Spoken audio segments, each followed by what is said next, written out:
1절부터 10절까지의 말씀입니다. 창세기 39장 1절부터 10절까지의 말씀입니다. 구약성경 창세기 39장 1절부터 10절까지의 말씀을 제가 봉독하겠습니다. 요셉이 이끌려 애굽에 내려가매 바로의 신하 친위대장 애굽 사람 보디발이 그를 그리로 데려간 이스마엘 사람의 손에서 요셉을 사니라. 여호와께서 요셉과 함께 하심으로 그가 형통한 자가 되어 그의 주인 애굽 사람의 집에 있으니 그의 주인이 여호와께서 그와 함께 하심을 보며 또 여호와께서 그의 범사에 형통하게 하심을 보았더라. 요셉이 그의 주인에게 은혜를 입어 섬김에 그가 요셉을 가정 총무로 삼고 자기의 소유를 다 그의 손에 위탁하니 그가 요셉에게 자기의 집과 그의 모든 소유물을 주관하게 한 때부터 여호와께서 요셉을 위하여 그 애굽 사람의 집에 복을 내리심으로 여호와의 복이 그의 집과 밭에 있는 모든 소유에 미친지라. 주인이 그의 소유를 다 요셉의 손에 위탁하고 자기가 먹는 음식 외에는 간섭하지 아니하였더라.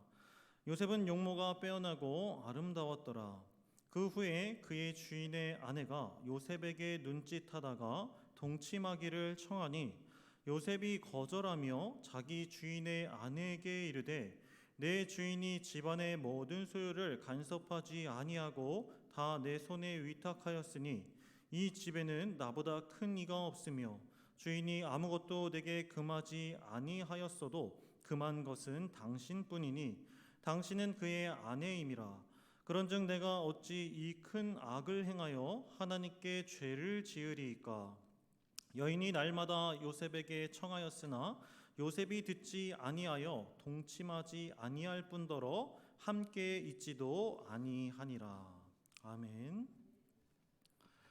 하나님의 인도하심 가운데 예배의 자리에 함께한 성도님들을 주님의 이름으로 환영하고 축복합니다. 이 시간 말씀을 전하기에 앞서서 좌우 앞뒤 성도님들과 서로 인사를 나눴으면 좋겠습니다. 이렇게 인사를 나누겠습니다. 만사 형통하시길 바랍니다. 시작. 만사 형통하시길 바랍니다. 감사합니다. 혹시 인사를 나누고 나니 기분이 어떠십니까? 순간 여러 성도님들 입가에 미소를 확인할 수 있었는데요. 만사 형통하세요 라는 말을 들으면 잠시 기분이 좋아졌다가 금세 좋았던 기분이 사그라드는 것을 느끼셨을 것입니다. 왜 그렇습니까? 내 인생이 만사 형통한다면 참 좋겠다라고 기분이 좋아졌다가 곧바로 이런 의심과 질문이 생기기 때문입니다. 그런데 세상 만사가 계속해서 형통할 수 있을까라는 질문입니다. 우리에게 이런 의심과 질문이 드는 이유가 무엇 때문일까요? 그것은 크게 두 가지 이유 때문입니다. 첫째, 우리의 인생이 계속해서 좋은 일들로만 가득하면 좋겠지만 현실은 그렇지 못하다라는 것을 우리는 잘 알고 있기 때문입니다. 만사형통이란 세상 모든 일과 뜻이 잘 되어 가길 바라는 마음에서 비롯된 말로 인간은 누구나 매 순간 형통하기를 소망합니다. 그런데 현실은 어떻습니까?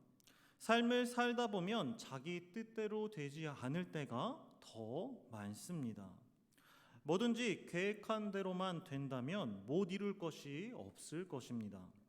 그러나 삶은 그렇게 호락호락하지 않으며 계획한 것들조차 무너져 버린다는 것을 우리는 경험을 통해 잘 알고 있습니다. 둘째, 세상 만사가 계속해서 형통할 수 있을까라는 의심이 생기는 이유는 우리가 생각하는 형통함의 의미가 지극히 세속적이기 때문입니다. 세속적이라는 것은 세상의 풍습을 따라간다는 것입니다. 그렇다면 세상이 추구하는 형통함이란 무엇입니까? 우리가 이미 잘 알고 있는 대로 크게 돈과 권력과 명예를 이야기할 수 있습니다. 성경에서도 세상이 추구하는 형통함에 대해 말합니다. 요한일서 2장 16절 말씀을 제가 읽어드리겠습니다. 이는 세상에 있는 모든 것이 육신의 정욕과 안목의 정욕과 이생의 자랑이니 다 아버지께로부터 온 것이 아니요. 이 말씀은 하나님으로부터 오지 않은 이 세상의 모든 가치를 세 가지로 나누어 설명한 말씀입니다. 그것은 육신의 정욕과 안목의 정욕과 이생의 자랑입니다. 즉 세상의 형통함은 지극히 정욕적이며 죄에 속한다라는 것을 우리는 알 수 있습니다. 그런데 문제는 세상의 형통함은 하나님 아버지께로부터 온 것이 아닌 죄악 덩어리임에도 불구하고 그리스도인인 우리가 형통함에 대해서 생각할 때 자연스럽게 세상의 가치를 떠올리고 있다라는 것입니다. 돈과 권력과 명예, 세상에서의 잘됨, 그리고 정욕적인 것들 말입니다. 이러한 모습은 무엇을 의미합니까? 우리가 하나님을 믿지만 여전히 세상을 사랑하고 있다는 것을 의미합니다. 더 나아가 하나님을 믿지만 여전히 하나님께서 주시는 형통함이 무엇인지 모르고 있다라는 것이죠. 성도님들은 하나님이 주시는 형통함이 무엇인지 알고 계십니까?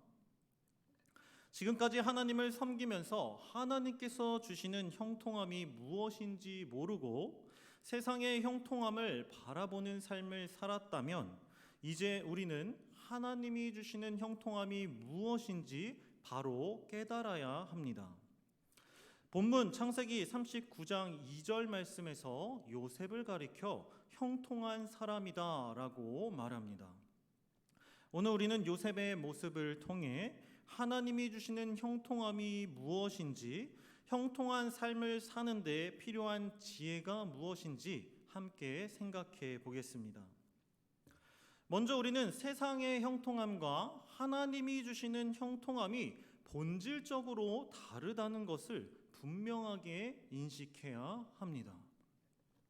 왜냐하면 요셉이 처한 상황은 요셉이 형통한 삶을 살고 있다고 보기엔 조금 어려워 보이기 때문입니다. 1절 말씀을 함께 보겠습니다. 요셉이 이끌려 애굽에 내려가매 바로의 신하 친위대장 애굽 사람 보디발이 그를 그리로 데려간 이스마엘 사람의 손에서 요셉을 사니라. 요셉이 처한 상황은 어떤 상황입니까? 요셉은 지금 자신을 노예 상인에게 팔아넘긴 형들 때문에 애굽 사람 보디발의 집에 노예로 팔려갔습니다. 만약 우리가 요셉처럼 그것도 가족들에 의해 누군가의 종으로 팔려간 상황 가운데 놓여 있다면 자신을 가리켜서 형통한 사람이라고 말할 수 있을까요? 우리는 이 같은 상황에 처한 요셉을 보고 불행하다라고 평가합니다. 왜냐하면 그는 원래 야곱이 노년에 얻은 아들로 집안에서 10명의 형을 제치고 아버지의 사랑을 독차지했던 인물이었기 때문입니다. 야곱은 특별히 요셉에게만 채색옷을 지어 입혔고 요셉은 그런 아버지의 사랑을 독차지하며 자랐습니다. 그런데 여기서 채색옷은 단순하게 여러 색으로 이루어진 비단 옷을 뜻하는 것이 아닙니다. 성경 원문이 영어로 번역되고 그 영어를 다시 한글로 번역하면서 생긴 오역입니다. 요셉이 입었던 채색옷은 히브리어 원어 케토네트로 이것은 속옷을 뜻합니다. 유대인들의 속옷은 지금 우리가 입는 속옷의 개념과는 조금 다릅니다. 유대인들이 입던 속옷은 완벽한 외출복은 아니었지만 밖에서 편하게 입고 일을 할 수 있는 옷이었습니다. 속옷은 발목까지 내려올 정도로 길었지만 소매가 짧은 것이 특징입니다. 그런데 보통 사람들이 짧은 소매의 옷을 입었다고 한다면 손바닥까지 덮는 긴 소매의 속옷은 당시 최상류층인 왕족만이 입을 수 있는 아주 특별한 옷이었습니다. 야곱이 요셉에게 입힌 옷이 바로 왕족들이 입는 소매가 긴 속옷이었던 것입니다. 그래서 아버지에게 왕 같은 대우를 받던 요셉이 형제들에게 더욱 미움을 받았던 것입니다. 사람의 생각으로는 요셉이 아버지 야곱의 곁에서 사랑을 듬뿍 받으며 살았던 때가 더 형통한 삶을 살았던 것으로 생각되어지지만, 성경은 아버지의 사랑을 독차지하고 모든 것이 넉넉했던 요셉의 삶을 바라보며 그를 형통한 사람이라고 말하고 있지 않습니다. 이 점이 세상의 형통함과 하나님이 주시는 형통함이 본질적으로 다르다는 것을 알려줍니다. 이 말은 하나님이 주시는 형통함은 환경이나 상황에 영향을 받지 않는다라는 것을 뜻합니다. 우리는 이 사실을 기억해야 합니다. 왜냐하면 이 말씀은 우리가 인생의 어려움과 고난 가운데 있더라도 형통하다고 말할 수 있는 근거가 되기 때문입니다. 그렇다면 우리는 어떻게 환경이나 상황에 영향을 받지 않고도 형통할 수 있을까요? 우리가 형통할 수 있는 이유는 하나님께서 언제나 우리와 함께하고 계시기 때문입니다. 정확히 말해서 하나님과 동행하는 저와 여러분은 이미 형통한 사람입니다. 우리의 상황이 요셉처럼 불행해 보이고 어렵고 고난 가운데 있더라도 말입니다. 이것이 우리가 생각하는 형통함과 성경이 말하는 형통함의 다른 점입니다. 출애굽기 39장 2절 말씀을 함께 봉독하겠습니다. 출애굽기 39장 2절 말씀입니다. 시작. 여호와께서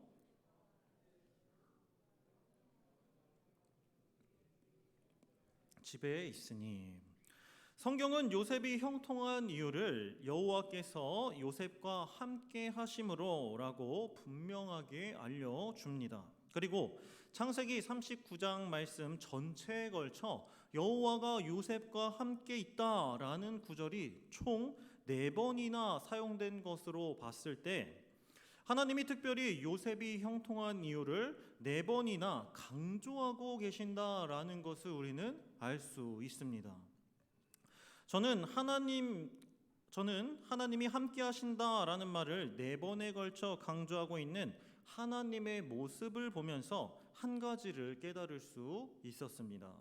그것은 여호와 하나님께서 저와 이 자리에 함께 계신 성도님들과 함께 있다라고 4번이나 강조하고 계신다는 것입니다.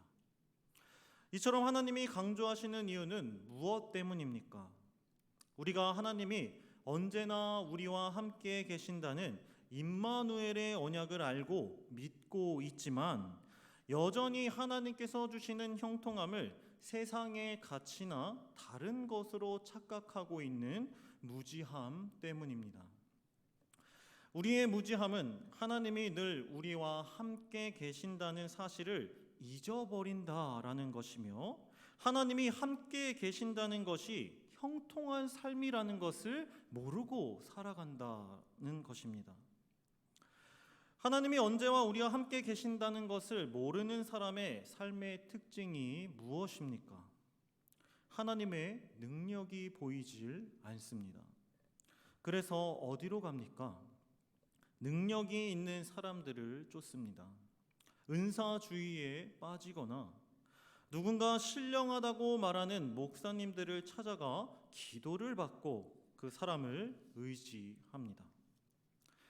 저의 첫째 아들은 태어나고 원인 모를 피부병으로 온몸에 난 진물 때문에 밤새 잠도 잘 못 자고 괴로워했습니다. 그래서 저와 아내는 담임 목사님께 기도를 부탁드리러 찾아갔습니다. 그날 저는 아이의 병을 위해 기도를 부탁드리고 사실 신학교에 입학하기 위해 준비 중에 있다라고 말씀드렸습니다. 모두 아시다시피 그때 목사님은 저에게 다시 생각해 보라고 뜯어 말리셨습니다. 그리고 저는 그때 목사님이 기도를 받고 돌아가는 저에게 해주신 말씀을 잊을 수 없었습니다. 그때 기도를 받고 돌아가는 저에게 목사님이 이렇게 말씀하셨습니다. 한빛 아빠, 이제는 한빛 아빠가 한빛 씨를 위해 손을 얹고 기도해 주세요. 아버지의 기도만큼 능력이 있고 힘 있는 기도가 없습니다. 라고 말씀해 주셨습니다. 저는 그때 이후로 아이의 병이나 삶의 문제를 놓고 다른 누군가에게 기도를 받으러 가지 않습니다. 그리고 제가 직접 기도했습니다. 그 이유는 담임 목사님의 말씀처럼 아이를 향한 사랑의 마음은 부모 자신이 가장 크다는 사실을 깨달았고, 그리스도인인 나의 기도에 능력이 없다면 그것은 그리스도인이라고 말할 수 없다고 생각했기 때문입니다. 하나님이 함께 계신다는 것을 믿는 것은 하나님을 믿는 그리스도인들에게 굉장히 중요한 사실입니다. 왜냐하면 하나님이 우리와 함께 계신다는 것은 하나님의 능력이 우리 가운데 함께하고 계시다는 것이기 때문입니다.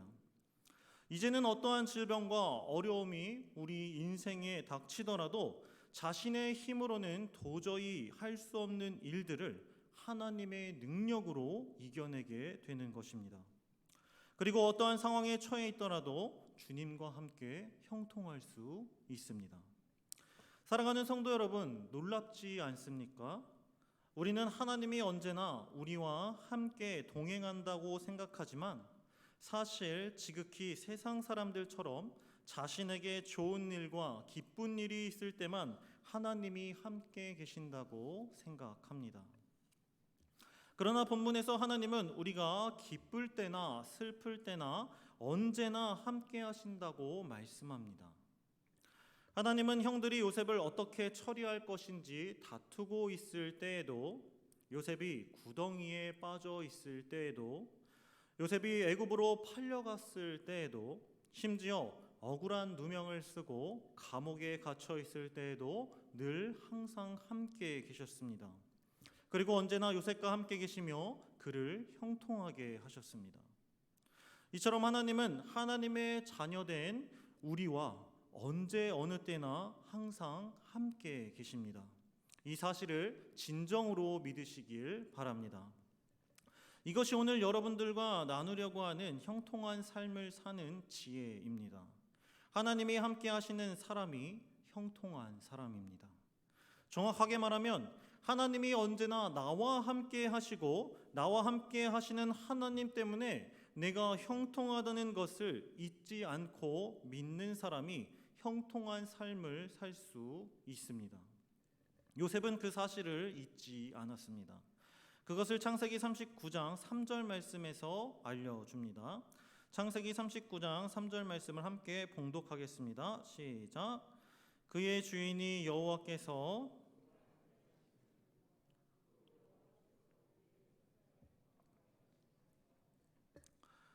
이 말씀은 매 순간 하나님이 함께 하신다는 것을 믿는 사람의 모습에서 하나님이 늘 함께 계심을 바라볼 수 있다는 말씀입니다. 요셉의 삶 속에서 그를 형통하게 하시는 하나님을 발견한 보디발은 자신을 잘 섬기는 요셉을 가정의 총무로 삼고 자신의 모든 소유를 맡길 정도로 신뢰했습니다. 요셉이 가정 총무로 보디발의 집을 관리하게 되었을 때부터 하나님은 그 집에 물질의 복을 부어 주셨습니다.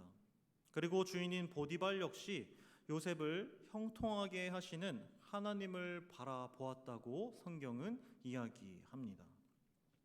사랑하는 성도 여러분, 이 말은 세상 사람들이 혹은 우리 가족들이, 친구들이, 회사 사람들이, 함께 신앙생활을 하는 성도들이 우리가 살아가는 모습을 통해 하나님이 함께 계신다라는 사실을 바라볼 수 있어야 한다는 것입니다. 우리의 행실을 통해 하나님의 모습을 바라볼 수 있어야 한다는 것이죠. 여러분은 하나님이 매 순간 함께 하시는 형통한 사람을 본 적 있으십니까? 저는 있습니다. 바로 이 자리에 함께 계신 성도님들입니다. 지금 이 말은 제가 성도님들께 잘 보이기 위해서 드리는 말이 절대 아닙니다. 지금 예배 자리에 나와 하나님이 우리와 함께 계신다는 말씀을 확인받고 있는 여러분들이 바로 형통한 사람들입니다. 얼마 전 제가 사역하는 청년 일부에서 한 대학생 청년이 등록을 했습니다. 그 청년은 어렸을 적 잠깐 친구를 따라 교회에 몇 번 다녀본 것 외에는 교회를 모르는 초신자였습니다.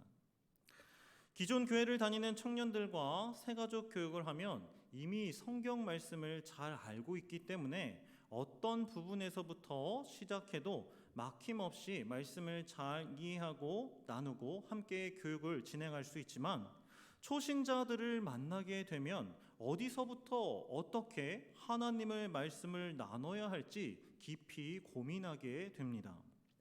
그래서 더욱 하나님께 지혜를 구하며 기도하는 마음으로 나눔을 진행했습니다. 그런데 하나님께서 나눔을 하는 가운데 한 가지 지혜를 주셨습니다.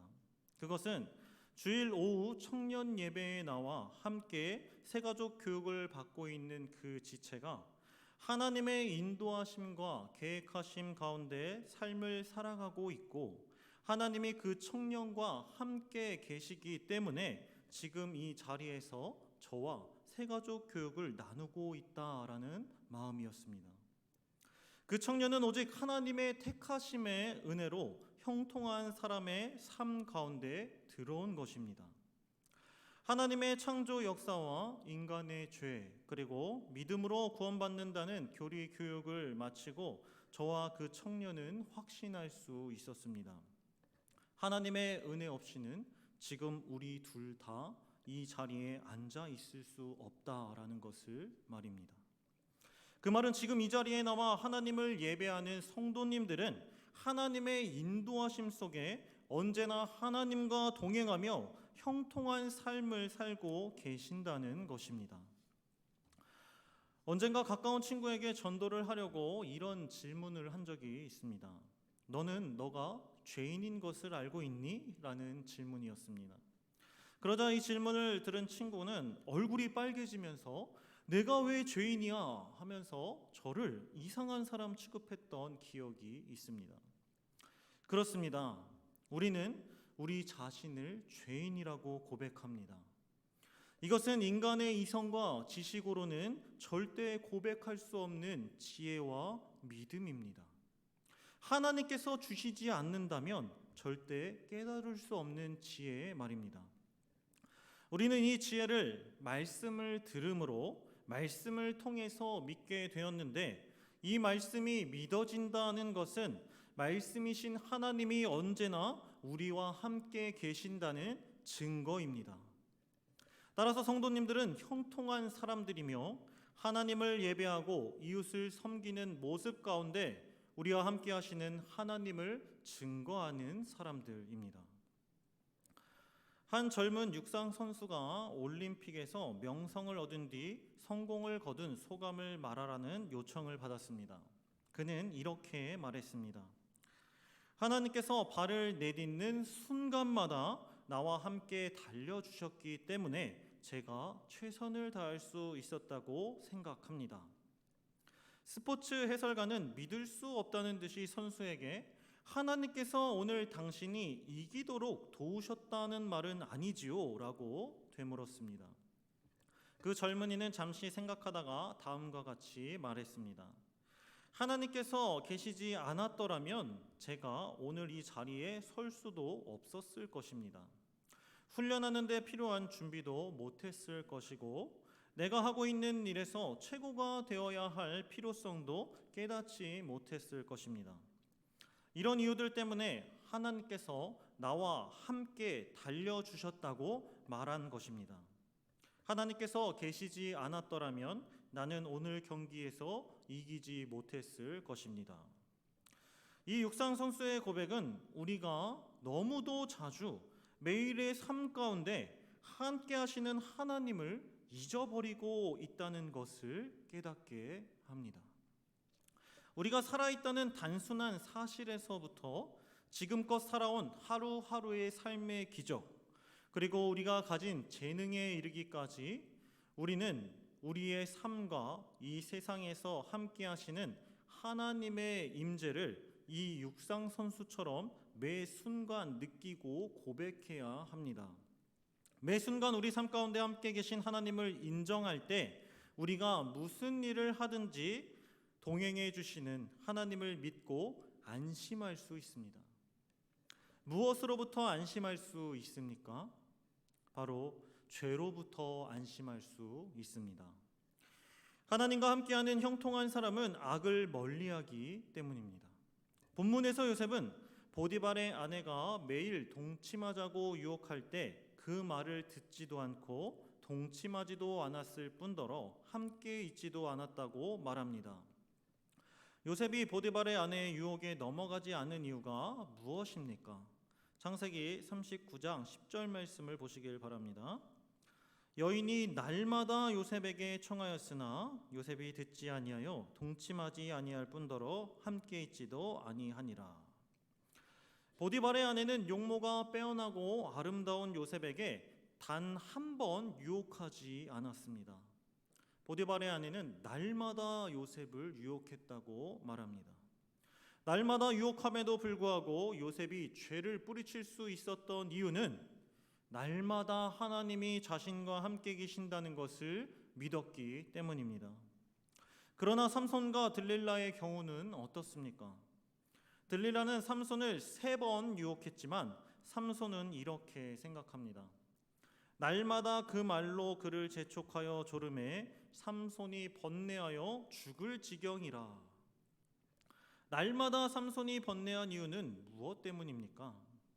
하나님이 자신과 함께 동행하고 계시다는 사실은 까마득하게 잊어버렸고 죄가 이미 삼손과 날마다 동침하여 번뇌가 정욕 가운데 빠지게 했다는 것을 알 수 있습니다.